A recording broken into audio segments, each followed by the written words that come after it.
Hello everyone, आज हम बात करेंगे इस वीडियो में उन स्किल्स के बारे में जो एक लॉ स्टूडेंट को और एक जूनियर लॉयर को आनी चाहिए और इन्हें साथ के साथ इम्प्रूव भी करना चाहिए। जो हमारी पहली स्किल है वो है लीगल रिसर्च। इसका मतलब है जब हमारे पास कोई केस आता है ना, उस केस के लिए हमें रेलिवेंट जजमेंट ढूंढना, उसके अंदर रेलिवेंट इशू का पता लगाना और पता लगाना कौन से रेलिवेंट सेक्शंस और रेलिवेंट प्रोविज़न इसके अंदर यूज होगा। और हमें ऐसी जजमेंट फाइंड करनी है जो हमारे केस को इम्प्रूव करेंगी, स्ट्रॉन्ग करेंगी। और अगर हम लीगल रिसर्च ढंग से नहीं करेंगे तो जो हमारा केस है ना वीक हो जाएगा, हमारे आर्गुमेंट बेसलेस हो जाएंगे। इसीलिए हमें लीगल रिसर्च पे काम करना ज़रूरी होता है। जो हमारी सेकंड स्किल है ड्राफ्टिंग। ड्राफ्टिंग भी क्या है, हमारे लिए बहुत ज़्यादा इम्पोर्टेंट है। ड्राफ्टिंग हम करने के लिए हमें कुछ बेसिक्स को समझना होता है।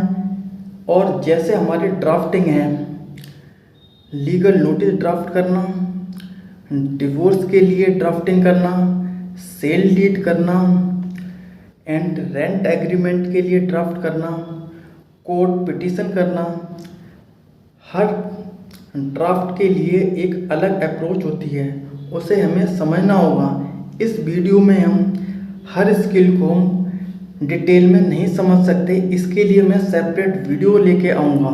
जो हमारा नेक्स्ट टॉपिक है, नेक्स्ट स्किल है, वो है केस ब्रीफिंग।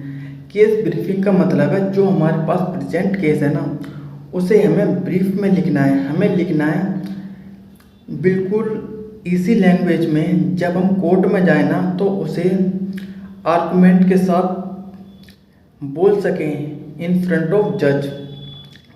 इसलिए हमें केस ब्रीफिंग को इम्प्रूव करना होता है और हमें स्पीड से करना होता है। केस ब्रीफिंग में हमें लिखने होते हैं क्या हमारे रेलिवेंट इशू हैं और कौन से सेक्शन यूज़फुल होंगे इन दिस केस। सेकंड बात यह है केस ब्रीफिंग ये टाइम के साथ इम्प्रूव होती चली जाती है। हमारा जो नेक्स्ट स्किल है वो है नेटवर्किंग। नेटवर्किंग हमारे लिए एक एसेंशियल टॉपिक है। जब हम स्टडी करते हैं लॉ कॉलेज में तो हमें स्टडी के साथ हमें अपना एक नेटवर्क बनाना पड़ता है टाइम के साथ, जो हमारे आने वाले समय में हेल्प करेगा।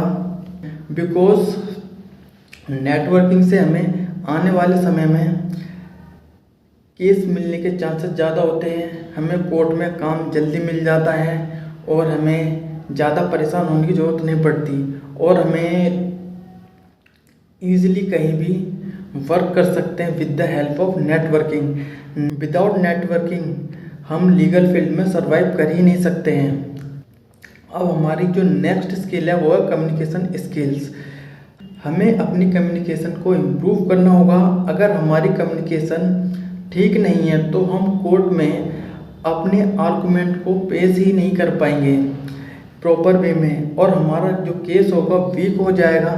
इसीलिए हमें अपनी कम्युनिकेशन स्किल्स पे काम करना ज़रूरी होता है। कम्युनिकेशन स्किल हेल्प करती है हमारे नेटवर्क को बढ़ाने में। अगर कम्युनिकेशन स्किल है तो हम अपना नेटवर्क ईजिली बना सकते हैं और हमारे जो फ्यूचर है वह लीगल फील्ड है वो काफ़ी ठीक ठाक होगा और सिक्योर होगा।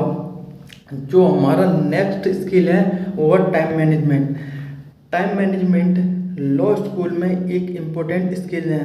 अगर हम टाइम को मैनेज नहीं करेंगे तो हम कुछ भी नहीं कर पाएंगे, क्योंकि टाइम मैनेजमेंट एक इम्पोर्टेंट रोल प्ले करता है इन लॉ स्कूल। क्योंकि लॉ स्कूल में हमारे पास बहुत सारे काम होते हैं, जैसे रीडिंग केस मटेरियल पढ़ना, बेयर एक्ट पढ़ना, लीगल रिसर्च करना और साथ में ही हमारे पास बहुत सारे असाइनमेंट होते हैं और जो कि कॉलेज से रिलेटेड होते हैं और हमें पार्टिसिपेट भी करना होता है कॉलेज के कंपटीशन में। हम जानते हैं मूड कोर्ट कंपटीशन हमारे लिए कितने ज़रूरी होते हैं। जो हमारी लास्ट स्किल है वो है court room observation. Court room observation भी एक इम्पोर्टेंट पार्ट है। हमें पता होना चाहिए किस तरीके से एंटी लेनी कोर्ट रूम में। हम ऐसा नहीं कर सकते सीधा गेट खोला और सीधे एंटी ले ली कोर्ट रूम के अंदर। और हमें बिहेव करना आना चाहिए, किस तरीके से बिहेव करते हैं कोर्ट रूम में। ऐसा नहीं है कि हम कुछ भी बोल देंगे कोर्ट रूम के अंदर जाके। हमें इस बात को समझना होगा किस तरीके से सीनियर एडवोकेट आर्गूमेंट करते हैं कोर्ट के अंदर, और कोर्ट रूम किस तरीके से वर्क करता है, जज किस तरीके से रिस्पॉन्ड करता है, एंड एडवोकेट एंड जज के बीच का कोऑर्डिनेशन भी हमें समझना होगा। और इसीलिए ये स्किल भी आपके लिए इम्पोर्टेंट है। अगर इस वीडियो से आपको कुछ भी समझ में आया है तो इस चैनल को सब्सक्राइब कीजिए और वीडियो को लाइक कीजिए और शेयर भी कीजिए।